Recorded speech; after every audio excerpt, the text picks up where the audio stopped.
அதிமுகவினுடைய பொதுச் செயலாளர் திரு எடப்பாடி பழனிசாமி அவர்கள் சமீபத்தில் ஒரு 4 தேர்தல் வாக்குறுதிகளை அவர் வெளியிட்டிருக்காரு.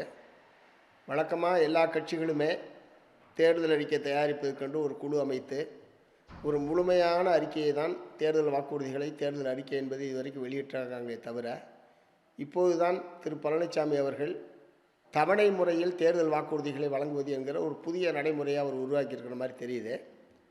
அதிலேயும் அவர் சொல்லியிருக்கிற மிக முக்கியமான ஒரு வாக்குறுதியாக அவர் சொல்லியிருப்பது என்பது 100 நாள் வேலை திட்டத்தை 125 நாட்களாக பிஜேபி ஆட்சி கொண்டு வந்து விட்டதாகவும், அதிமுக ஆட்சி தமிழ்நாட்டில் அமைந்தால் 150 நாட்களாக அந்த வேலை நாட்களை நாங்கள் உயர்த்துவோம் என்கிற கிராமப்புற மக்களை ஏமாற்றுகிற ஒரு வாக்குறுதியை அவர் கொடுத்துருக்கிறார்.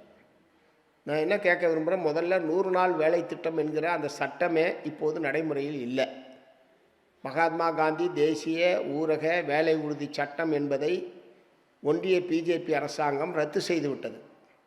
அந்த சட்டத்தை ரத்து செய்துவிட்டு தான் இப்போது விபிஜி ராம்ஜி என்கிற ஒரு புதிய சட்டத்தை அவர்கள் கொண்டு வந்திருக்கிறார்கள். இந்த புதிய சட்டத்தில் தான் 125 நாட்கள் நாங்கள் வழங்குவோம் என்கிற ஒரு ஏமாற்று வாக்குறுதியை அவர்கள் கொடுத்திருக்கிறார்கள்.